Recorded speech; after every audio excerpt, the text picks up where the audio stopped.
आप लोग कहते हो उंगली नहीं उठ रही है। आपको बताऊं 49,568 पीएससी के जवान हैं जो 3 साल से मेडिकल का इंतजार कर रहे हैं। 3 साल हो गया कि मेडिकल उनका हो, इसका इंतजार कर रहे हैं। और कल पेपर की कटिंग में मैंने देखा कि मुख्यमंत्री जी ने उसमें कहीं बयान दिया था कि 49,568 हमने भर्ती की। तो अगर विज्ञापन जारी कर देने से भर्ती हो जाती है तो अभी 3-4 महीने का वक्त है, एक साथ उत्तर प्रदेश से बेरोजगारी का समूल नाश कर दो। आप लोग बेरोजगारी का समूल नाश कर दो, विज्ञापन जारी कर दो, अगर यही है। अब सुना आपने, अब अभय जी का जवाब दीजिए। बाकी रोजगार गिनाना शुरू करूंगा तो बहुत ज्यादा होगा। अभय जी जवाब दीजिए। बोलिए भदौरिया साहब। हाँ अभय जी बताइए। हाँ 36 माह हम लोगों ने समायोजित होकर नौकरी किया था। 87 रुपए हर महीने बीमा कटते थे। 1,37,000 शिक्षकों का 3 साल तक 87 रुपए महीने के हिसाब से लगभग 42,90,84,000 रुपए बनता है। ये पैसा कहाँ गया? ये बेसिक शिक्षा विभाग ने ये पैसा न तो हमें वापस किया, न हमारे मृत साथियों को 1 रुपए दिया कि उनका परिवार का गुजारा हो सके। ये लगभग 43 करोड़ रुपया कहाँ गया? बताइए भदौरिया साहब। ये सरकार 43 करोड़ रुपया की जांच कराएगी। आप दीजिए, सरकार के पास 43 करोड़ रुपया आपके रखने के लिए नहीं है, आपके बीमा के लिए थे। बीमा किया होगा। बहुत कुछ जानकारी महत्वपूर्ण जो होती हैं जब तक नहीं होना चाहिए बोलना नहीं चाहिए। मैंने आदरणीय संपादक जी जी बोलिए। हाँ बोलिए। आदरणीय विधायक जी, आपसे थोड़ा सवाल है कि एक स्कीम थी कर्मचारी भविष्य निधि, कर्मचारी भविष्य निधि योजना। ये ऑर्डर जो है 14 अक्टूबर 2019 का पास आउट है ऑर्डर। इस ऑर्डर में जितने भी संविदा कर्मचारी होते हैं, ये सभी संविदा कर्मचारियों को इस योजना का लाभ दिया जाता है। ये इसका मेन ऑफिस कानपुर में है। वहां से ऑर्डर पास होता है। ऑर्डर पास होने के बाद सरकार ये कहती है कि नहीं, जो बेसिक शिक्षा विभाग के अधिकारी कहते हैं कि शिक्षा मित्र और अनुदेशक इसके दायरे में कोर्ट जाया जाता है और सरकार कोर्ट में हार जाती है। उसके बाद जो बेसिक शिक्षा विभाग के अधिकारी हैं वो गुमराह कर रहे हैं आज भी, जबकि ये माननीय प्रधानमंत्री जी की स्कीम है, राजपत्र है, उत्तर प्रदेश सरकार का राजपत्र है। मोदी जी की स्कीम का लाभ भी नहीं दिया जा रहा उत्तर प्रदेश के शिक्षा मित्रों को। और मैं आपको बता दूं, जिसके चलते करोड़ों रुपए की पेनाल्टी लगी है। आदरणीय विधायक जी मैं बता देता हूं, करोड़ों में है, जिसमें कानपुर नगर में 8,53,00,000 रुपए सीज किया गया, महोबा का 4,48,000 रुपए, ललितपुर में 7,21,000 रुपए, ग्रेटर नोएडा में 2,27,000 रुपए, लखनऊ में 5,69,00,000, बस्ती में 6,73,00,000, देवरिया में 4,25,00,000, कानपुर देहात में 7,77,00,000, आजमगढ़ में 8,40,00,000। ऐसे चंदौली, जौनपुर, वाराणसी, मुरादाबाद, फैजाबाद, ये रकम मैंने नहीं तय की है, ये रकम ईपीएफ एम्प्लॉयमेंट ऑफिस ने तय की है, जिसकी रिकवरी हो चुकी है, कहीं की रिकवरी चल रही है। लेकिन उत्तर प्रदेश सरकार के जो अधिकारी हैं वो इन योजनाओं का लाभ नहीं दे रहे हैं। आखिर क्यों? जो कि योजनाएं माननीय मोदी जी के द्वारा प्रस्तावित हैं, इस पे आप क्या कहेंगे? बताइए भदौरिया साहब, बताइए। ये अब आप सही बात कही आपने, मुझे अच्छा लगा जी। ज्ञान की बात, सम्मान की बात और सही बात। आपने अधिकारी जो दोषी हैं वो दंड मिलेगा उनको। मोदी और योगी की सरकार में अधिकारी बख्शा नहीं जा रहा है।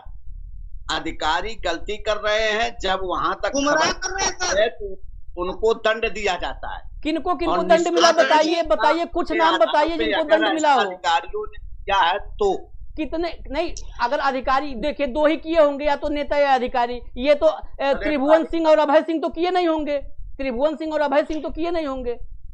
ठीक है, तो आप बता दीजिए, ऐसे कुछ बताइए ना कि बख्शे नहीं जाते। कुछ अधिकारियों के नाम बता दीजिए जो बख्शे नहीं। बताइए जिन्होंने मार दिया हो, वो शिक्षक भर्ती में घोटाला हुआ, उसमें सचिव आदरणीय संपादक जी, एक मिनट आज जेल में है, आज नेता जेल में है, आज जो गलत करने वाले जेल में है, ये योगी की सरकार है। जी बिल्कुल सही है। आदरणीय विधायक जी, बेसिक शिक्षा विभाग के अधिकारी शासनादेश जारी करते हैं कि ईपीएफ काटा जाएगा, और आज इसको हिंदुस्तान ने भी निकाला है, हिंदुस्तान समाचार पत्र ने बड़ी अच्छी तरीके से निकाला है। और जबकि ये सरकार के जो अधिकारी हैं बेसिक शिक्षा विभाग के, कोर्ट में कहते हैं कि इनको लाभ दिया जाएगा, लेकिन धरातल पर लाभ नहीं दिया जा रहा है, पहली बात। दूसरी बात ये है कि पंचायत चुनाव में 230 लोग मरे, ऑन रिकॉर्ड, मेरे पास रिकॉर्ड में भेज दूंगा आपके पास। उसके बाद उसके पहले 50 लोगों की मौतें हुई। आज उनके परिवार कैसे जी रहे होंगे? अगर ये स्कीम लागू होती तो उनके परिवार वालों को कम से कम 10-10 लाख रुपए कोरोना काल में मिलता उनके परिवार वालों को। और जो लोग इलाज के अभाव में मरे हैं,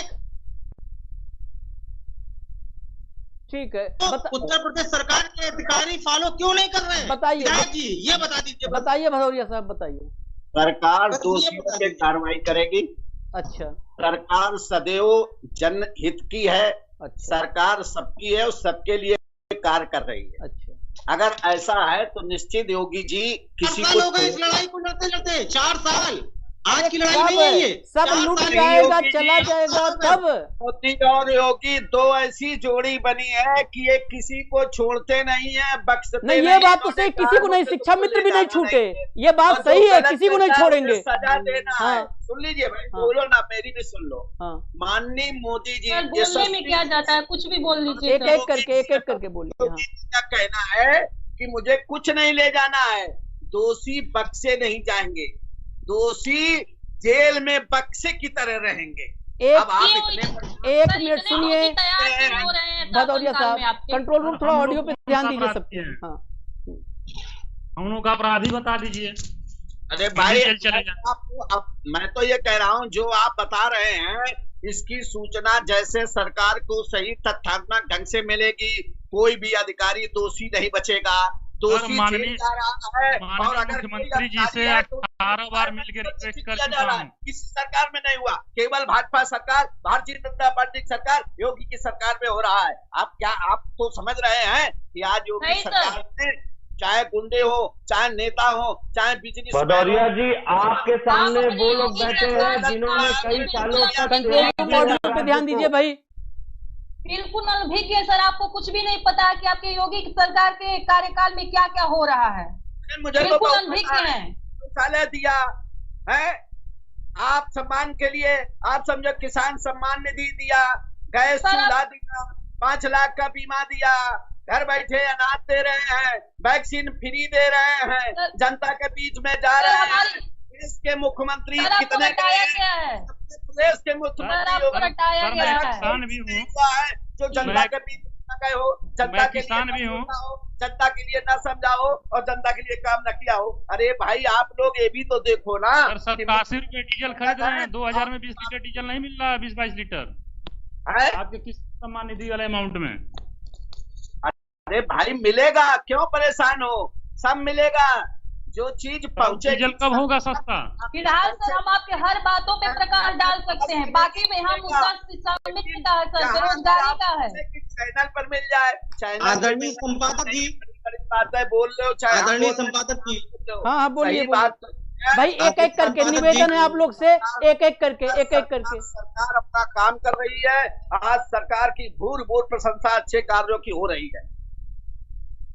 आदरणीय विधायक जी, क्योंकि सरकार हमारी भी है, हम उसकी आलोचना नहीं कर सकते। आपके हर एक बातों पर हम इस तरीके से प्रकाश नहीं डाल सकते, हमें भी पता कि शासनकाल में क्या क्या हुआ है, क्या क्या होता है। आदरणीय विधायक जी, एक शॉर्टकट रास्ता है, एक छोटा रास्ता है। सरिता जी रुकिए, अभय जी रुकिए, एक एक करके, क्योंकि मुद्दों से हम लोग भटक जाएंगे, कोई नहीं, वो तो राजनेता यही चाहते हैं, मुद्दे से भटक जाइए आप लोग। एक एक करके त्रिभुवन जी बोलिए। आदरणीय विधायक जी, एक रास्ता है कि एक ऑर्डिनेंस लाकर शिक्षा मित्रों की समस्याओं को 1 मिनट में खत्म किया जा सकता है। और एक ऑर्डिनेंस लाकर, क्या आपकी सरकार इतना बड़ा दिल दिखाएगी?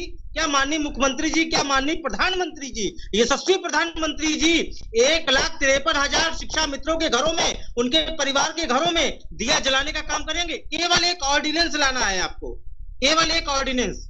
अपनी बात रखिए, सुनिए, अपनी बात रखिए, अपनी बात नियमों तथ्यात्मक रखिए, अपनी बात लिखित रखिए और अपने विचार दीजिए।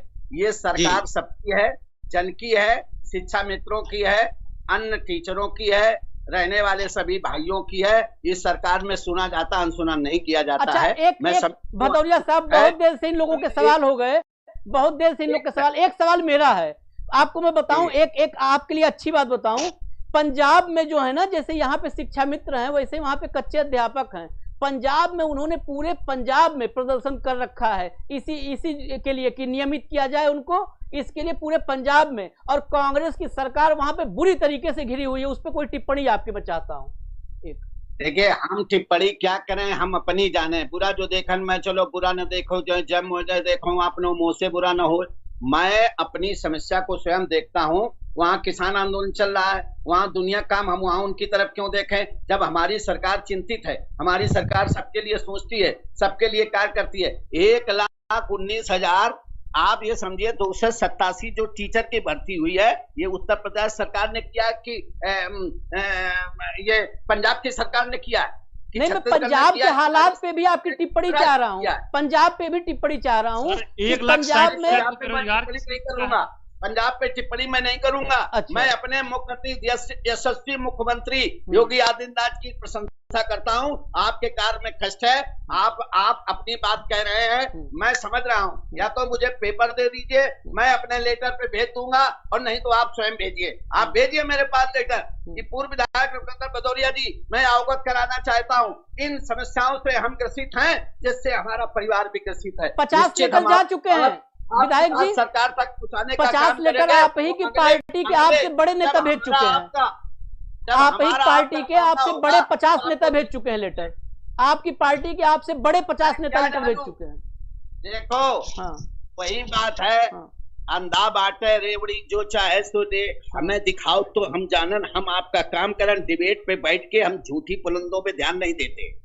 विधायक जी मैं आऊंगा, विधायक जी मैं आऊंगा, मैं आपके क्षेत्र का ही हूँ, मैं आऊंगा। आदरणीय संपादक जी, आदरणीय संपादक जी, बोलिए बोलिए। अभी एक 16 जून 2021 को एक पत्र जारी हुआ है। 16 जून 2021 को एक पत्र जारी हुआ है जिसमें टीईटी की वैधता को आजीवन कर दिया गया। ठीक, 2011 से उसको आजीवन कर दिया गया, मतलब बैक डेट से। ये वही एनसीटी है, ये वही एनसीटी है जिसने शिक्षा मित्रों को परमिशन दी थी उत्तर प्रदेश में।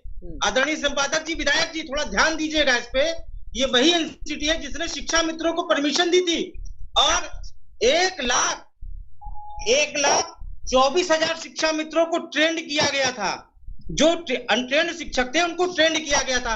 तो क्या उत्तर प्रदेश की सरकार या माननीय मोदी जी की सरकार शिक्षा मित्रों के प्रति ऐसा उदार व्यवहार नहीं कर सकती है कि जैसे टीटी को पूर्व के नियम से लागू कर दिया गया है, ऐसे शिक्षा मित्रों के साथ कर दिया जाए? क्या दिक्कत है आदरणीय विधायक जी, बताइए। जैसे टीटी को आजीवन कर दिया गया है। मैं आपके विचारों से, आपके कष्टों को मैं समझ रहा हूँ, लेकिन जो मेरी हैसियत है मैं बात कह रहा हूँ। आप मुझे लिख के दो, मैं अपनी बात रखूंगा। बाकी ये आप भी बोलो कि 1,19,287 असिस्टेंट टीचरों की भर्ती हुई है, आप ये क्यों नहीं बोल रहे हो? मतलब जो मीठा मीठा आप कड़ू कड़ू थू क्यों कर रहे हो? ठीक है, आपकी समस्या मैं मानता हूँ, मैं गंभीर की कहानी बता दें आपको, आपकी बात उठाना चाहता हूँ, लेकिन ये मानो हुआ है कि भदौरिया जी, दूसरे के घर का खाना आदमी अपने घर में नहीं खाएगा ना ला करके जबरदस्ती। जो भर्तियां आपने की है वो प्रशंसनीय है, लेकिन जो भर्तियां आपने रुकवा रखी है उनको भी आप जोड़ करके आंकड़ों में बताए जा रहे हैं पूरे प्रदेश को। पहले अच्छा तो बोलो, बाद में अपनी बात का मुंह खोलो। पहले अच्छा तो बोलो कि यशस्वी मुख्यमंत्री, नहीं पहले आपकी वाहवाही कर दी जाए और जो आपकी कमी है वो ना बताई जाए। क्या मेरा भी हो जाए तो अच्छा है। मैं विधानसभा में राजनीति करता था, मैं पहले अखिलेश जी के सारे अच्छे कार्यों को बखान करता था, और इसके बाद मैं मांगता था कि ये बताओ, आप कान से सबसे ज्यादा रेवेन्यू लेते हो और वहां देते हो जुन्नी बात। कहीं 5 लाख तितली पार्क को दे दोगे, कहीं दूध वाले करोड़ को 5 करोड़ दे दोगे, अस्पतालों में आप हमारे यहाँ मरीजों के लिए कोई लाभ नहीं दे रहे हो। अरे अच्छा तो पहले कहो ना, ये चलिए मैं आपको अच्छा बता सकता हूँ आशीष सर, मैं इनको अच्छा सुझाव दे सकता हूँ। अच्छा एक मिनट रेवेन्यू की जहाँ तक बात आती मैं है, सुनिए रेवेन्यू मैं की बात पर ही मैं पूछना चाहता हूँ। एक मिनट ये सीटें शिक्षा मित्र की थी, जिसे कोर्ट को गुमराह करके हम लोगों के साथ धोखा करके इन सीटों पे मैं इनको सुझाव दे सकता हूँ सर। एक मिनट नहीं एक रेवेन्यू की मिनट बात आपने कही, रेवेन्यू की बात पे 1 मिनट सुन लीजिए। हाँ। एक मैं आपके पार्टी के एक बड़े नेता से मैं कहा कि मानदेय हमें बहुत कम मिलता है, इसे बढ़वा दीजिए। तो उन्होंने कहा कि क्योंकि संख्या ज्यादा है इसलिए मानदेय नहीं बढ़ रहा है। हाँ। जब प्रदेश बड़ा है, पूरे भारतवर्ष का यदि आंकड़ा देखा जाए तो 19 से 20% आबादी केवल उत्तर प्रदेश में रहती है पूरे देश की। क्षेत्र भी बड़ा है तो रेवेन्यू भी तो ज्यादा आता है, तो उसको मानदेय देने में क्या, बढ़ाने में क्या दिक्कत है? मैं ये बात ही नहीं कर रहा। बात नहीं होगी, लिखित दीजिए, कह नहीं सकता मौखिक तो हम आप कुछ भी बोल रहे हैं, आप लिखित दीजिए। ये सर 18 बार लिखित रूप से दे के फेस टू फेस माननीय मुख्यमंत्री जी से मैं मिल चुका हूँ। एक बार और एक बार मैं बेसिक शिक्षा एक बार रघुनंदन भदौरिया से भी आप लोग मिल लो, कृपा करो। नहीं मिलेंगे, मिलो। आदरणीय विधायक जी, हमारा स्थायी निदान कर दीजिए, हमें कुछ नहीं चाहिए, आप हमारा स्थायी निदान करिए बस। मैं आपका हौसला बढ़ा रहे हैं, हम आपके साथ आपका काम करेंगे और जो कमियां होंगी सरकार से काम कराने की बात बस करेंगे। एक मिनट, अब सब लोग रुके। ये भट्ट साहब हमारे साथ हैं, बहुत देर से इंतजार कर रहे हैं। एक मौका भट्ट साहब की भी मन की पीड़ा एक बार सब लोग सुन लें। भट्ट साहब लगातार हैं, भट्ट साहब की, भदौरिया साहब सुनो भट्ट जी की मन की पीड़ा। हाँ भट्ट जी आप बोलो, आप बोलो, बहुत देर से इंतजार किए, बोलो आप। जी आशीष जी, हाँ। धन्यवाद। हाँ। हम भदौरिया साहब से बहुत सवाल मुझे करने थे, लेकिन अवसर नहीं मिला। जो भी हम 1999 से लेके आज तक करने थे, उसमें दो सवाल का जवाब भदौरिया जी। हेलो, हाँ बोलिए, आप बोलते रहिए। हाँ भदौरिया जी, हमारे एक प्रश्न का जवाब दें कि ये कह रहे हैं कि हमारी गवर्नमेंट करेगी, तो आपकी गवर्नमेंट कब करेगी? माननीय योगी जी का आपने सुना, माननीय मोदी जी का आपने सुना। हमने 25 जुलाई 2017 को हमारा समायोजन निरस्त हुआ। उसके बाद हमारे मंचों पे आते रहे मुख्यमंत्री जी, उस समय सपा की सरकार थी, तो आप कहते थे कि हम करेंगे, लेकिन कब करेंगे? माननीय भदौरिया जी बताएं कि कब करेंगे आप? दूसरी बात, 68,500 में एक रात के धरने में 6,000 सामान्य को एक झटके में सुबह नियुक्ति पत्र दे दिया गया भदौरिया जी। और हम कई रात लखनऊ की सड़कों पे धरना दिए, दिल्ली की सड़कों पे धरना दिए। हमारा 1,50,000 का परिवार है। आप कब संवेदनशील होंगे? माननीय मुख्यमंत्री जी हमारे प्रति कब संवेदनशील होंगे? आखिर माननीय मुख्यमंत्री जी भी हमारे मुखिया है, प्रधानमंत्री जी भी हमारे मुखिया है। हम आज तक लगातार बेसिक शिक्षा मंत्री, सांसद, विधायक सारे लोगों से मिलते रहे, अपनी पीड़ा को कहते रहे। आज तक बस ही जवाब आता है कि सरकार संवेदनशील है। आपका काम हो रहा है, 4.5 वर्ष हो गए सरकार को। आज तक हाई प्रोफाइल कमेटी जो गठित की गई हमारे धरने के बाद, माननीय उप मुख्यमंत्री जी के नेतृत्व में, आज मुख्यमंत्री जी से अगर सवाल जवाब किया जाता है तो कहते हैं ये विषय बेसिक शिक्षा परिषद का है। अगर बेसिक शिक्षा परिषद के माननीय मंत्री जी से इस बात को हम पूछते हैं तो ये कहते हैं कि बहुत भारी मुद्दा है और उसके हम सदस्य भी नहीं है। माननीय डिप्टी सीएम उसके जो है चेयरमैन है। आखिर अब हमारी पहुंच, हमने बहुत प्रयास किया भाई, मैं 20 प्रयास किया माननीय मंत्री जी के माध्यम से, सांसद के माध्यम से, विधायक के माध्यम से, कि हमको माननीय मुख्यमंत्री जी से मिलवा दिया जाए। आज तक हमारे सारे प्रयास विफल रहे। मैं तो माननीय मुख्यमंत्री जी से एक ही प्रश्न करता, हम भी आपके वंशज हैं, हम आपके समुदाय के हैं। 1999 में जब हमारी नियुक्ति हुई तो आपकी सरकार थी। आप बीएड वालों को मौका देने के लिए रातों रात राष्ट्रीय अध्यापक शिक्षा परिषद ने जो 2012 में लगाया था रोक, उसको आप हटवा सकते हो। 2012 के रोक को हटवा के आप 69,000 में शामिल कर सकते हो। आपकी जानकारी के लिए बता दूं, 1999 का बीएड हूं, उस समय गोरखपुर विश्वविद्यालय में 770 सीटें होती थी, आज इतनी हो गई, खाली बस्ती से 40,000 बीएड निकलता है। आज आपके पास 1,50,000 शिक्षा मित्र भी था, आप उनके लिए कोई रास्ता क्यों नहीं बना रहे हैं? वो आपका क्या बिगाड़ा है? भदौरिया जी ने कहा प्राथमिक विद्यालय के बच्चे आज आगे स्कूलों में जा रहे हैं, आगे नौकरियों में जा रहे हैं, तो 68,000 69,000 के पढ़ाए नहीं है, वो शिक्षा मित्रों के पढ़ाए हुए हैं। शिक्षा मित्रों ने सजाया सवारा, आपको क्या कमी थी? आप लाके बीएड बीटीसी से भर रहे हो, हमारा 21 साल का त्याग तपस्या आपको नहीं दिखाई दे रहा है? इसका जवाब माननीय भदौरिया जी दें कि हमने जिस बगिया को सजाया सवारा अपने खून से, उसको आप अपने मुंह से कह रहे हो कि हम जो है हमारे बच्चे अच्छे जा रहे हैं। माननीय मुख्यमंत्री जी कह रहे हैं कि शिक्षा मित्रों ने हमारे विद्यालयों को सजाया संवारा, तो जब सजाया संवारा तो इसका जवाब कौन देगा? आप हमारे दुख दर्द को कब समझोगे? कब समझोगे? हमारे बेटा बेटी का दर्द कब समझोगे? हमारे बेटा बेटी शादी लायक हो गए, हम आज अपने घर का भरण पोषण नहीं कर पा रहे हैं। आप बहुत सम्मान से कहते हो हम 10,000 मान दे रहे हैं, 10,000 मान दे रहे हो, तो हम सारी योग्यताएं पूरी करने के लिए मैं आपको बता दूं आशीष जी, 2010 में आईटी एक्ट लागू होने से पहले लगभग 1,43,000 जो शिक्षा मित्र आयोजित हुए थे, वह क्वालिफिकेशन पूरा करते थे, वो स्नातक हो चुके थे। और आप एक बात समझिए, राष्ट्रीय अध्यापक शिक्षा परिषद कहता है कि जो शिक्षा मित्र कार्य कर रहे हैं वो उनके लिए टेट अनिवार्य नहीं है।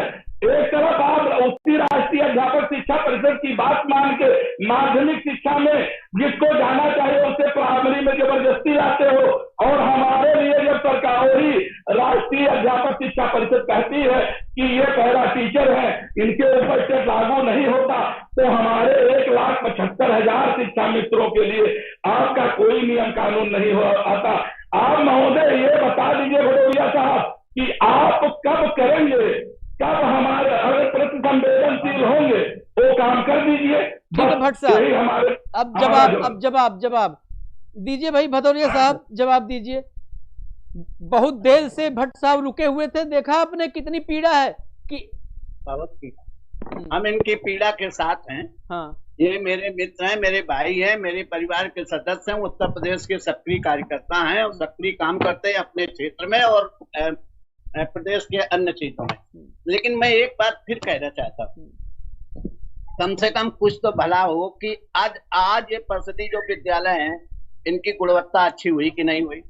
आज बच्चे अच्छे पढ़ने लगे, आज यही बच्चे बाहर के बच्चों से कंपटीशन करते हैं, अच्छा लगता है। अरे तो किसने उस लायक बनाया? इन्होंने बनाया ना उस लायक, इन्होंने ही बनाया है। यही जो त्रिभुवन सिंह, अभय सिंह और भट्ट जी बैठे हैं और सरिता राय, इन्होंने बनाया उस लायक ना। मेरी सरकार में बना है, पहले नहीं इतना बना था। अच्छा, योगी जी ने पढ़ाया है उन सबको, योगी जी ने पढ़ाया है उन सबको। माननीय, मैं माननीय लगाना भूल गया था, माननीय योगी जी ने पढ़ाया है उन सबको। अरे भाई, आप लोग के चरण कहाँ हैं?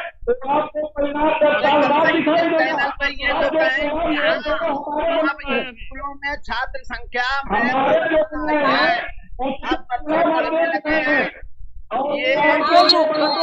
एक बार मैं सबके पास जाऊंगा, सबका ऑडियो बंद करिए अभी, सबका एक एक करके आप लोग पता है अब एक साथ बोलोगे तो किसी की बात नहीं सुन सुनाई देगी। बस सरिता अभय भाई एक मिनट सब लोग रुकिए। सबके पास मैं आ रहा हूँ, मैं कहीं नहीं जाऊंगा, सबके पास आऊंगा। विवेक पांडे बहुत देर से शुरू से बैठे हुए हैं, एक मौका विवेक पांडे को दीजिए। विवेक पांडे क्या कहना चाहते हैं? बोलिए विवेक जी। ऑडियो खोलिए विवेक पांडे, ऑडियो खोलिए। पूरे पैनल को धन्यवाद देते हुए कि आप लोगों ने मुझे अपनी बात रखने का अवसर दिया। भदौरिया जी, मैं आपको एक चीज बता दूं, जब भी किसी गंभीर विषय पे बात की जाती है, हालांकि आप मेरे सम्मानित भी हैं और रहेंगे, लेकिन जहां आप गलत होंगे वहां मैं टोकूंगा। आप आंकड़े और डेटा लेकर के आया कीजिए, तब आपको पता चलेगा पहले से संख्या ज्यादा हुई कि कम। चालू सत्र 18-19 में ही 11,000 बच्चे आगरा जोन में कम हो गए हैं, जो कि पिछले साल 1,78,000 आए थे। मैं आपको और भी अन्य जनपदों के दे सकता हूं। अलीगढ़ में इसी क्रम में 1,63,617 बच्चे, जो अब 1,57,714 है, करीब 5,903 बच्चे कम। बरेली में 2,43,778, जो अब 2,23,990 रह गए, करीब 19,783 बच्चों के नामांकन कम हुए। इसी क्रम में पूरा डेटा है मेरे पास, आप चाहेंगे मैं आपको भेज दूंगा, अन्यथा बातें रह जाएंगी। अब मैं आपको एक समाधान देता हूं। मैं समाजवादी पार्टी से हूं, लेकिन आज फिर मैं आपको एक समाधान देता हूं। इनकी जो नियुक्ति हुई थी शिक्षा मित्रों की, पत्रांक संख्या 26 मई 99 को, पत्रांक संख्या 2604/1599/2082/98 और 129/1/15/2005/2082/98 को आधार बनाते हुए 30 मई 2014 को आरटीई में संशोधन किया गया था। 2009 का जो बनाया गया था उसमें 30 मई 2014 को संशोधन हुआ। इसी क्रम में 30 मई 2014 को बेसिक शिक्षा नियमावली में संशोधन किया गया और 19 जून 2014 को समायोजन नियुक्ति का आदेश दिया गया। 19 जून 2014 को समायोजन की नियुक्ति का आदेश दिया गया, जिसमें ग्रामीण स्तर पे 27,528 रुपए मानदेय प्रस्तावित था और शहरी स्तर पे 28,728 रुपए। आप इसी को एक क्रम में ऑर्डिनेंस रूप में ले आइए, पास कराइए। हम विपक्ष में हैं, हम आपको पूरी तरह से प्रस्ताव में आपके समर्थन करते हुए इन शिक्षा मित्रों की समस्या का एक ही बार में पूरा समाधान कर देंगे। मैं इस बारे में बहुत राजनीति में इसलिए नहीं जाऊंगा, कहने के लिए बहुत कुछ है, लेकिन इतनी पीड़ा सुन ली आपने। आप उपलब्धियां मत गिनवाइए, उपलब्धियां गिनवाने का काम आपका हमारा है मंच पे, लेकिन पड़ोसी के घर का खाना छीन करके कोई नहीं खाएगा, जो आप कह रहे थे। तो मैं आपको जिम्मेदारी से बता दूं, ये आपको एक समाधान भी मैंने बता दिया है और विपक्ष में रहकर भी हम आपको इसमें पूरी तरह से आपका समर्थन दे देंगे। चलिए आप ऑर्डिनेंस लेके आइए, हम पास करने के लिए तैयार हैं। भदौरिया साहब सलाह दीजिए, पार्टी में संगठन में ऑर्डिनेंस लाएं। विपक्ष भी समाजवादी पार्टी पहले बार जो है भाजपा के ऑर्डिनेंस पे समर्थन में खड़ी होगी। नहीं, भाजपा नहीं, हम शिक्षा मित्रों के लिए खड़े होंगे सर, क्योंकि मैं कह रहा हूँ, अरे भाई आप भाजपा के समर्थन में खड़े हो जाओ, अगर उससे शिक्षा मित्रों का भला हो रहा है। शिक्षा मित्रों के अगर लाखों परिवारों को रोजगार तो राजनीति की जांच की होनी चाहिए। हाँ बोलिए, सरकार की वैक्सीन लगवाएंगे कि नहीं लगवाएंगे? भदौरिया साहब यही बात करना, आप लोग यही बात करना। आप लोग को जरा भी यहाँ पे भदौरिया साहब, मैं बड़े दुख से कहता हूं कि आप लोगों को थोड़ा सा राजनीतिक संवेदनशीलता आनी चाहिए। पता नहीं कैसे जनता के बीच आप लोग राजनीति करते हो। यहाँ पे अपनी पीड़ा रख रहे हैं, वहां आप मुस्कुरा रहे हो, वैक्सीन की बात कर रहे हो। मैंने समाधान दिया आपको, मैं तो समाधान मैंने अपनी बात कह दी। सुनिए, हाँ, जब मैं कह रहा हूँ हाँ, कि जो भी हो आप अगर मुझको लिख कर देंगे तो मैं आपकी बात आगे पहुँचाऊंगा। हाँ। जो मुझे नहीं मालूम है मैं झूठ फरेब नहीं बोलूंगा अन्य लोगों। अरे तो अपनी सरकार से पता करिए ना, आपकी सरकार अपनी बात कहते हैं। कानून बनाना राज्य का विशेषाधिकार है। एक ऑर्डिनेंस लाइए, एक ऑर्डिनेंस पास करके सभी की समस्या का समाधान, कोर्ट जाने की आवश्यकता ही नहीं पड़ेगी। बात सुन लो, मुझे जब मैं कह रहा हूँ आप सरकार ये सबके लिए है, सरकार ने ही, सुनिए आप अपनी बात कह रहे हो 1,73,000। जब ये पत्रांक संख्या मैं निकाल के लाया हूँ तो क्या आप थोड़ी मेहनत नहीं करेंगे? आपको दिया जाएगा तो करेंगे। विचार रखा है। मैं जो कह रहा हूँ सुनिए, यूपी में 1,73,000 शिक्षा मित्रों के भविष्य की चिंता माननीय मुख्यमंत्री जी को है। इसके तहत ही उन्होंने शिक्षा मित्रों के स्थायी किए जाने के विचार भी रखा है। भदौरिया जी वही बताए ना, कब होगा 4,000 शिक्षा मित्र मर गए हैं, 4,000 शिक्षा मित्र मर चुके हैं। इंतजार करो, जल्दी हो जाएगा, जल्दी हो जाएगा। इंतजार करो भैया, थोड़ा सा इंतजार करो, जल्दी हो जाएगा। एक अंतिम निवेदन, एक सबके पास में आ रहा हूं, एक एक करके सबके पास। सबसे पहले त्रिभुवन सिंह, आप बोलिए, अपनी बात रखिए। ऑडियो खोलिए त्रिभुवन, अपना ऑडियो आवाज खोलिए। त्रिभुवन सिंह आवाज खोलिए, मोबाइल में आवाज खोलिए। आदरणीय संपादक जी, हाँ। पंजाब में जो विपक्ष में भारतीय जनता पार्टी के सम्मानित नेतागण हैं, वो इस समय वहां के संविदा शिक्षकों के साथ में हैं। तो उत्तर प्रदेश में जो सत्ता में सरकार है वो हमारे साथ में क्यों नहीं? यहाँ भी पहला ये, यहाँ भी जब विपक्ष में आएंगे तो साथ हो जाएंगे, चिंता मत करिए। सवाल पहला ये। दूसरा सवाल है, हिंदुत्व की बात करने वाली हमारी पार्टी, देश की पार्टी हिंदुत्व की बात करने वाली, ये 3000 से अधिक शिक्षा मित्र जो मरे हैं ये पाकिस्तान के नहीं है, ये हिंदुस्तान के हैं। इनके साथ न्याय क्या होगा? फांसी लगाई है लोगों ने, खून से पत्र लिखे हैं। आदरणीय विधायक जी, मैं आपको सब कुछ दूंगा एविडेंस, मैं झूठ नहीं बोल रहा हूं, मैं सब कुछ एविडेंस दूंगा। खून से पत्र लिखे हैं, लोगों ने फांसी लगाई है, सुसाइड नोट लिखा है, सुसाइड नोट में उन्होंने साफ साफ लिखा है कि मैं इतने कम पैसे में परिवार चलाने में असमर्थ हूं। ऐसे एक नहीं 2 दर्जन लोगों ने फांसियां लगाई हैं, 2 दर्जन। आदरणीय विधायक जी, स्थिति से मैं आपको अवगत कराऊंगा, बहुत मोटी फाइल है। आदरणीय विधायक जी, आखिर आपकी सरकार ने अब तक उनके परिवार वालों को क्यों नहीं कंपनसेशन दिया? वो भी तो पढ़ा रहे थे 15-20 साल से। क्या न्यायिक संवैधानिक हक नहीं बनता था कि उनके परिवार वालों को कुछ दिया जाए? 10 लाख, 5 लाख, 20 लाख रुपए दिया जाए। वो भी हिंदू थे। आदरणीय विधायक जी त्रिभुवन जी, ठीक है। हाँ, आप एक साथ सबके सवाल ले चलूंगा, दिया जाएगा सबको। फिर संकल्प पत्र आने वाला है, दिया जाएगा। हाँ, अभय सिंह आप भी बोलिए। हाँ जी, हाँ, संवेदना के तो 2 शब्द नहीं निकले। हाँ, तो मुआवजा कहाँ से देंगे 4000 मृत शिक्षा मित्रों को? हाँ, सर, आपने कोरोना टीका के बारे में बात किया, टीका उपलब्ध होगा तो हम जरूर लगवाएंगे, उसके लिए आप निश्चिंत रहिए। अभी पंचायत चुनाव हुआ है, 2000 से अधिक शिक्षाकर्मी एक्सपायर हुए हैं उसमें कोरोना की वजह से। अगर बहुत आप कोरोना के बचाव के लिए सक्रिय थे तो क्यों नहीं उनको पीपीई किट उपलब्ध करा दिए जो बूथ पर गए थे चुनाव कराने? क्या उस व्यक्ति की मृत्यु की कमी आपके रुपए से हो जाएगी? परिवार रुपए से उसका हो जाएगा। 238 शिक्षा मित्र चले गए इसी कोरोना में, इनको तो कोई पूछने वाला नहीं है। उस चुनाव को रोकने के लिए तो बहुत आवाजें उठी, लेकिन चुनाव को किसी कीमत पे नहीं रोका गया था। हाँ, भट्ट साहब, चुनाव तो रुक नहीं सकता। हाँ, भट्ट साहब आप भी बोलिए अपना, आप भी अपनी आखिरी बात। 69,000 शिक्षक भर्ती की जो बात आप कर रहे हैं, उसमें 138 शिक्षा मित्र ऐसे हैं जिनको वेटेज नहीं मिला है। अधिकारी आपके कहते हैं निदेशालय के, ये कंप्यूटर का फॉल्ट है जिसके वजह से वो मेरिट में होते हुए भी आज नियुक्ति पत्र नहीं मिला। हाँ बोलिए भट्ट साहब, बोलिए। हेलो, हाँ बोलिए। हमारे ये माननीय भदौरिया जी से चलते चलते ये है कि आप ये बताइए, संकल्प पत्र पूरे 5 साल हो गए, वो कब पूरे होंगे?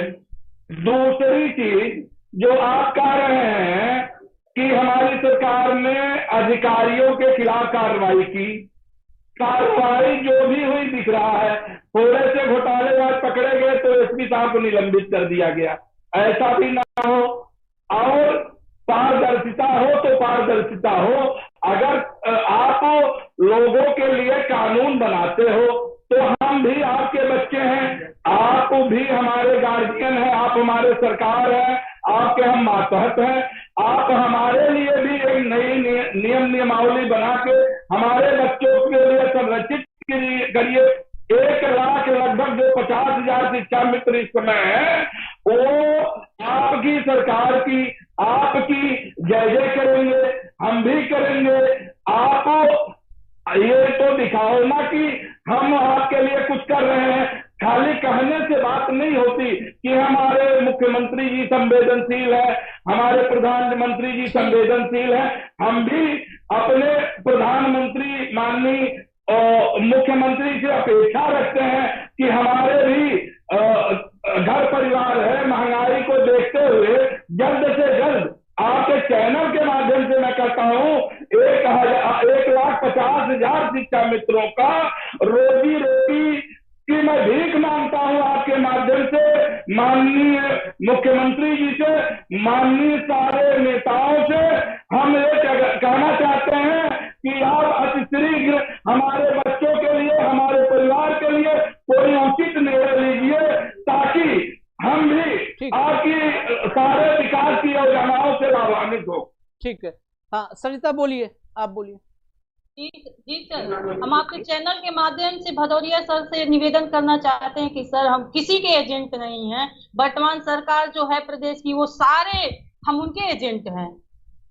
जो सरकार पिछली थी उनके एजेंट हैं, आज आपकी सरकार हम उनके एजेंट हैं, और ये आपको भी पता है सर, हम कहीं अयोग्य नहीं है, ये बात आप भी जानते हैं सर। लेकिन राजनीतिक द्वेष इतना चरम सीमा पे हो गया है सर कि एकदम यूपी के शिक्षा मित्रों को बर्बाद करने का आप लोगों ने ठान ही लिया है सर। थोड़ी सी संवेदना हम लोगों के प्रति जगाइए सर। आपने जो जो बैरियर लगाए हमने पार करते गए, यहाँ तक कि हमारे लिए न्यायालय, हम कहाँ से न्याय मांगे सर, हमारे लिए तो न्यायालय भी हाथ खड़ा कर दिया है सर। जो न्यायालय बाल बालाओं के लिए न्याय करता है, रोजी रोटी के लिए न्याय करता है, जो न्यायालय जो गलत लोग भर्ती में शामिल हुए उनके लिए न्याय कर देता है, और वो न्यायालय हमारे लिए कभी न्याय के बारे में नहीं सोचता। एक बार में समायोजन रद्द करके हमारे बच्चों के लिए, हमारे लिए एक बार भी उसके प्रति संवेदना नहीं जागती सर। ठीक है सरिता जी, हम ठीक है। विवेक पांडे, फाइनल कमेंट।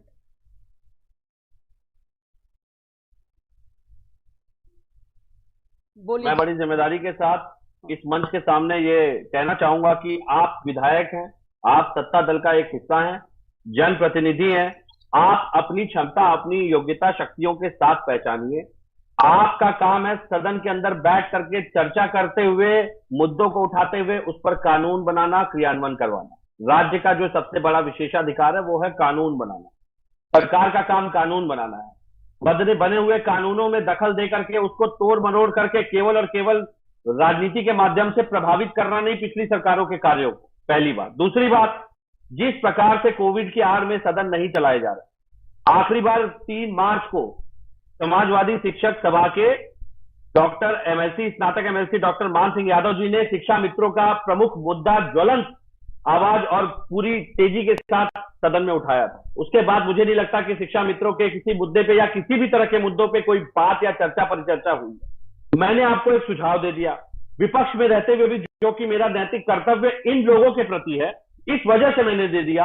आप इसको चाहे मेरी कमजोरी मान लीजिए, हार मान लीजिए, लेकिन इन लाखों शिक्षा मित्रों को, इनके परिवारों को, इनके भविष्य को उज्जवल बनाने के लिए अगर एक ऑर्डिनेंस के माध्यम से समस्या का निपटारा किया जा सकता है तो हम सारे जनप्रतिनिधि समाधान की जगह समस्या को क्यों बहस में लाते हैं।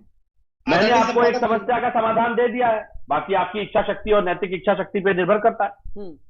आदरणीय संपादक जी। हाँ बोलिए। आदरणीय संपादक जी, माननीय विधायक जी से सवाल है कि माननीय मुख्यमंत्री श्री योगी जी ने, ये कागज मैंने दिखा चुका हूं, देख लीजिए एक बार। मैं देख रहा हूं लगातार।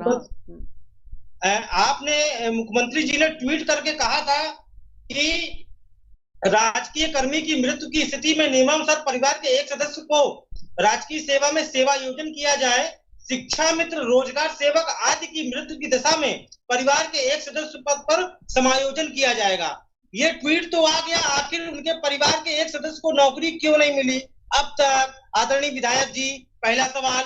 दूसरा सवाल यह है कि जब सांड और बैल पर अध्यादेश लाया जा सकता है तो 1,53,000 शिक्षा मित्रों पर क्यों नहीं? फिर तो हम लोग इंसान हैं। तीसरा सवाल यह है कि क्या भारतीय जनता पार्टी का जो 2017 का घोषणा पत्र है वो घोषणा पत्र कोरा होगा या पूरा होगा? वो कोरा होगा या पूरा होगा? आदरणीय विधायक जी, केवल एक लाइन में जवाब दे दीजिए बस जी। जो 2017 का घोषणा पत्र है भदौरिया साहब, वो पूरा होगा कि नहीं? भदौरिया साहब, अब फाइनल आपके हाथ में है सब कुछ। आप बताइए, आप क्या करेंगे क्या नहीं करेंगे, बताइए, तब चर्चा खत्म करूंगा जी। मैंने अपने शिक्षा मित्रों के अगुवाई करने वालों की बात सुनी, हमने आप सबकी पीड़ा सुनी जी। आपको पीड़ा है, आपके परिवार को पीड़ा है। मैं आपके साथ खड़ा हूं, सरकार आपके साथ खड़ी होगी, कोई कमी होगी तो हम लोग मिलकर बैठकर विचार कर आगे बढ़ेंगे। विधायक जी, घोषणा पत्र पूरा होगा कि नहीं पूरा होगा? घोषणा पत्र 2017 का कि नया आएगा, नया फिर आएगा? सुन लीजिए, सरकार जो है संवेदनशील है, सरकार आप सबकी है, सरकार किसी की नहीं है। कभी आप बैठे, कभी हम बैठे, सरकार में ही आप नेता, आप भी नेता बने, हम भी आज नेता बने, ऐसा नहीं है। आपको ऐसा लग रहा है, आपके बीच में इतना बढ़िया मुख्यमंत्री, जो व्यक्ति केवल प्रदेश की और प्रदेश के लोगों की सुनता है, उसके लिए जी भर के काम करता है। आज आपकी पीड़ा के साथ हूँ, आप मुझे आवेदन जो आपका है हमको दीजिए, मैं भी कुछ उस पर कार्य करूंगा, ऐसा नहीं है। और सरकार सुन रही है। हम आप जो इस चैनल के माध्यम से बात कर रहे हैं, सरकार के पास ये आवाज इस चैनल के माध्यम से जा रही है, आपकी पीड़ा जा रही है। मैं लेकिन यथार्थ तो कहना हम सब सीखें कि जो अच्छा किया है उसकी भी बड़ाई करनी चाहिए। आज प्रदेश पंगु बने रहते थे, आज प्रदेश इस तरह से चल रहा है कि प्रदेश बहुत से जो जिस तरह से लोग जीना चाहते थे, आज उन्होंने जीना सीख लिया है। हाँ, मैं जो बच गए कोरोना के बाद, जो बच गए कोरोना के बाद, जो नहीं गए शमशान तक, वो जीना सीख गए। मैं आपके कष्ट से सहमत हूँ, लेकिन ये भी आप सहमत हो कि 1,73,000 के लिए माननीय यशस्वी योगी जी सोच रहे हैं। 1,19,287 को नौकरी दी है और अब विद्यालयों में गुणवत्ता आ गई है। बस कंट्रोल रूम बस हो गया। अब मेरी क्षमता नहीं है। अब कंट्रोल रूम बंद कर दीजिए, अब बंद कर दीजिए कंट्रोल रूम बंद कर दीजिए, ऑडियो बंद कर दीजिए। अब जो है, अब कुल मिला जुला के ये है कि सारी इस चर्चा से इस निष्कर्ष पे, जिस निष्कर्ष पे मैं पहुंचा हूं कि पंजाब में कांग्रेस की सरकार शिक्षा मित्रों के साथ इंसाफ नहीं कर पाई, वहां के कच्चे अध्यापकों के साथ जिनकी संख्या 10-12 हजार थी। कांग्रेस की सोच ऐसी ही है, कांग्रेस अपने वादों को पूरा नहीं करती है। मैं उत्तर प्रदेश के बारे में कुछ नहीं कर रहा हूं, आप लोग ध्यान रखिएगा भाई।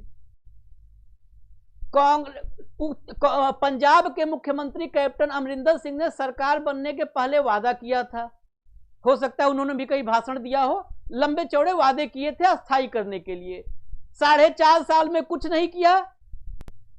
पंजाब के नौजवान और पंजाब के कच्चे अध्यापक और पंजाब की जनता अमरिंदर सिंह को मुंहतोड़ जवाब देने के लिए इस बार तैयार है। और भारतीय जनता पार्टी उन जिनका हकमारी हुआ है पंजाब में, उनके साथ कंधे से कंधा मिलाकर खड़ी है भारतीय जनता पार्टी। ध्यान दीजिएगा, बस आप लोग ध्यान दीजिएगा। एकदम हकमारी किया कैप्टन अमरिंदर सिंह ने, और उसके जवाब, उस सरकार को जवाब देने के लिए, जिस सरकार ने झूठ बोला उस सरकार को जवाब देने के लिए भारतीय जनता पार्टी वहां के पीड़ित मजलूम के साथ कंधे से कंधा मिलाकर खड़ी है। और मैं पंजाब के उन लोगों को समर्थन करता हूं, माननीय योगी आदित्यनाथ जी की भाषा में, कि आप अपने हक के लिए जिले के कोने कोने में लड़ रहे हैं। पंजाब के युवा, पंजाब के नौजवान और पंजाब के जो है कच्चे अध्यापक। स्वागत मैं लखनऊ में बैठ के पंजाब के उन सभी साथियों को उनका स्वागत करता हूं, और उनका मनोबल अगर मेरी जुबान से बढ़ता है तो यहीं से बैठ के बढ़ा रहा हूं। कुल मिला जुला के पटकथा ये है, चित्र ये है।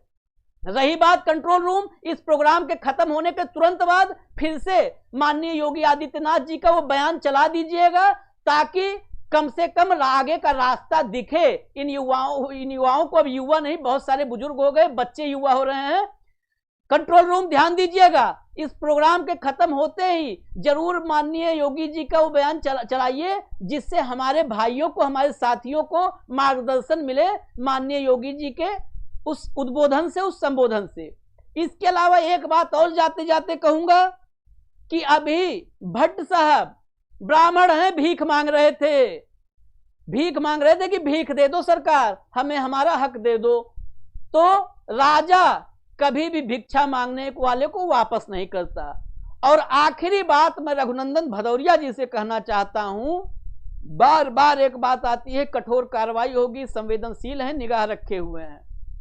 मैं हमेशा एक बात कहता हूं, आप लोग सनातन की बात करते हैं, हम लोग सनातन से संबंध रखते हैं, तो हमेशा हमें अपने इतिहास में झांकना चाहिए।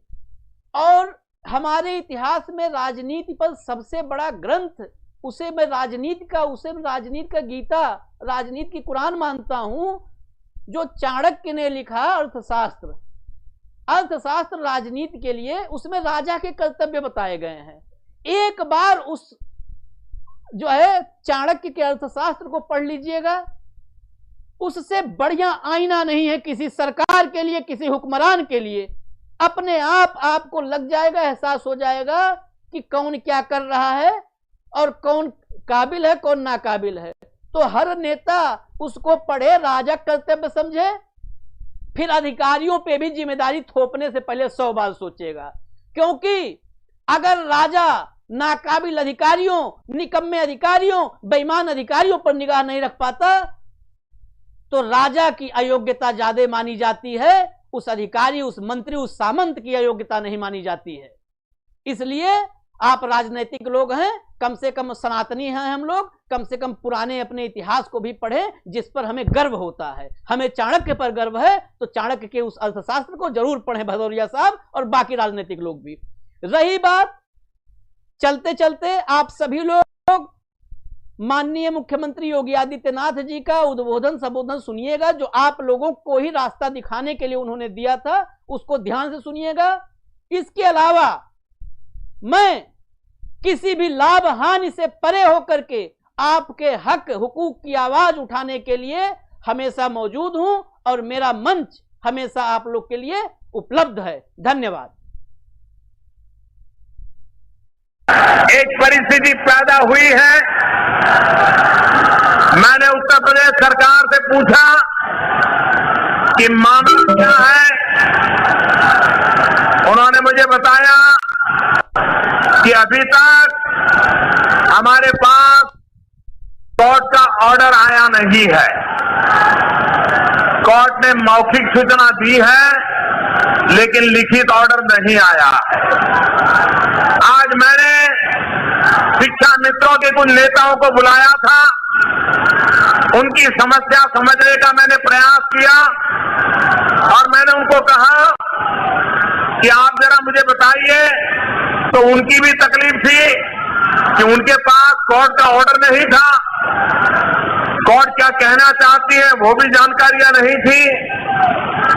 मैंने उनसे कहा है कि कोर्ट का ऑर्डर आते ही मेरे पास भेजिए, भारत सरकार भी इसका अध्ययन करेगी और उत्तर प्रदेश सरकार को हमें जो सुझाव देने होंगे वो भी हम सुझाव देंगे। लेकिन मैं शिक्षक मित्रों से आज अनुरोध करना चाहता हूं। मैंने सुना था कि हमारे उत्तर प्रदेश के एक शिक्षा मित्र ने आत्महत्या की। मैं आपसे अनुरोध करना चाहता हूं, अभी कोर्ट का ऑर्डर भी आया नहीं है और हम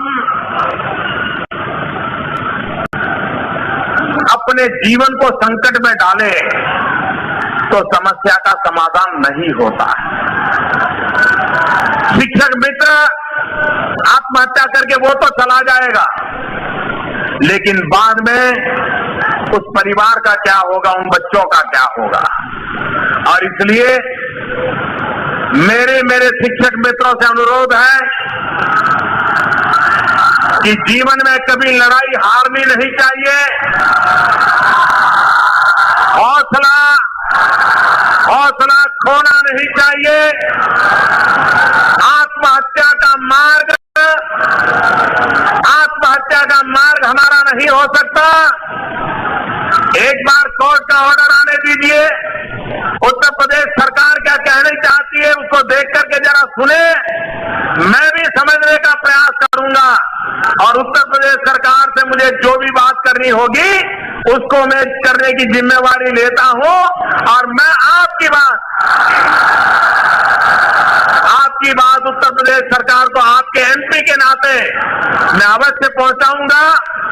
और मुझे विश्वास है कि मेरे शिक्षक मित्र जो विद्यार्थियों के जीवन को तैयार करते हैं, जो विद्यार्थियों का हौसला बुलंद करते हैं, जो विद्यार्थियों को जीने की प्रेरणा देते हैं, उनके जीवन में आत्महत्या का मार्ग कभी उचित नहीं हो सकता है। उत्तर प्रदेश की सरकार भी इन संवेदनशील मामलों को पूरी तरह गंभीरता से लेती है, तो मुझे विश्वास है। और इसलिए कोर्ट का ऑर्डर आने दीजिए, उत्तर प्रदेश सरकार को समय दीजिए। उत्तर प्रदेश सरकार मैं नहीं मानता हूं कि आपके साथ अन्याय करना चाहेगी। और मैं भी उत्तर प्रदेश सरकार से बात करूंगा, समाधानकारी रास्ते क्या हो सकते हैं, इसका मार्ग खोजा जाएगा।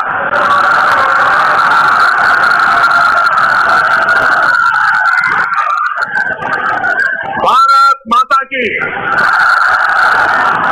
भाइयों बहनों, आज काशी में टूरिज्म को बढ़ावा देना बहुत आवश्यक। सारे को आगे चलाने वाला नहीं है। जब से शिक्षा मित्र आए थे, कम से कम प्राथमिक विद्यालयों में उन बच्चों को पढ़ाने के लिए और प्राथमिक शिक्षा प्रदान करने के लिए कुछ न कुछ योगदान आपके स्तर पर होता रहा था और एक विश्वास जगा था कि उत्तर प्रदेश के अंदर जो शिक्षा कभी बंजर हो चुकी थी,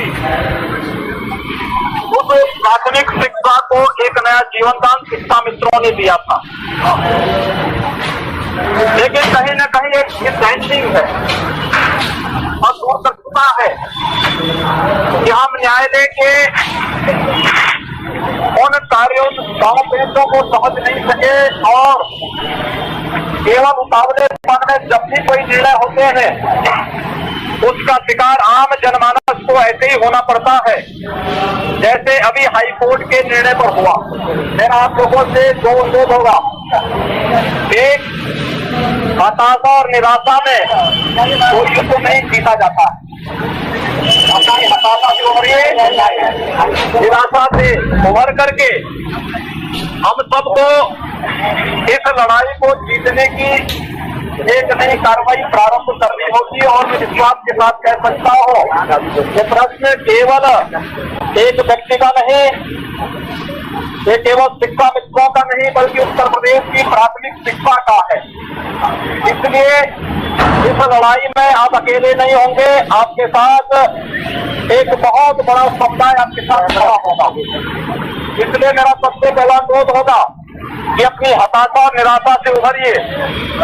दूसरा, उत्तर प्रदेश सरकार को अपना एक ठोस कार्यक्रम बना करके सुप्रीम कोर्ट में जाने के साथ साथ केंद्र सरकार के पास भी उन्हें अपने प्रस्ताव के साथ जाना चाहिए।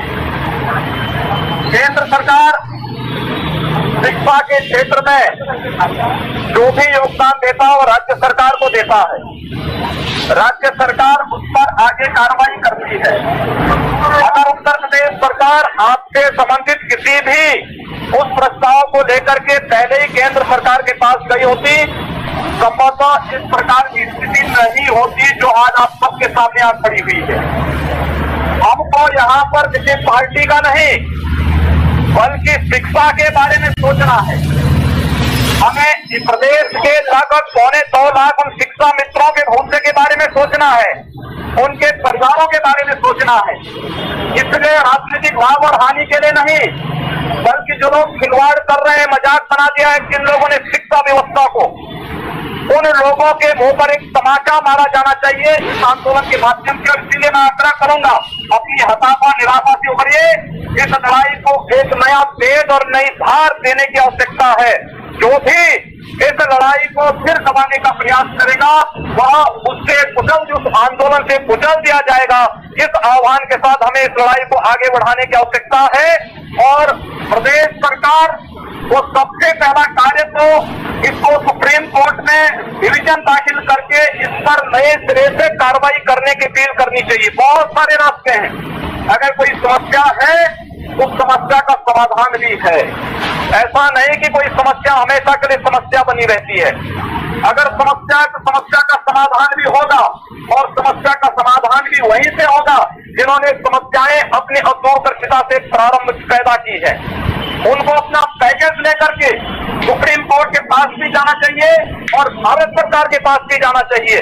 भारत सरकार के पास कोई शिक्षा से जुड़ा हुआ, शिक्षा मित्रों के हित से जुड़ा हुआ कोई भी प्रकार का प्रस्ताव आएगा तो हम लोग संसद में लेकर के, सरकार से लेकर के संसद तक उस प्रस्ताव का समर्थन करवाएंगे और शिक्षा मित्रों के हितों को हर स्तर पर, उत्तर प्रदेश की प्राथमिक शिक्षा को हर स्तर पर संरक्षण प्रदान करेंगे। इस विश्वास के साथ आप सबसे मैं इस बात का आग्रह करूंगा, याद रखना, हताशा निराशा से कोई युद्ध नहीं जीता जाता है। अगर आप हताश और निराश रहेंगे, 1 दिन 2 दिन 4 दिन कोई आपके आंदोलन के साथ रहेगा, बाकी हर व्यक्ति छड़ता जाएगा, करता जाएगा, अपना रास्ता बनाता जाएगा। इस पूरी लड़ाई को एक नई भाग पूरे प्रदेश स्तर पर देने की आवश्यकता है और जिन लोगों की अपूर्णता के कारण स्थितियां पैदा हुई है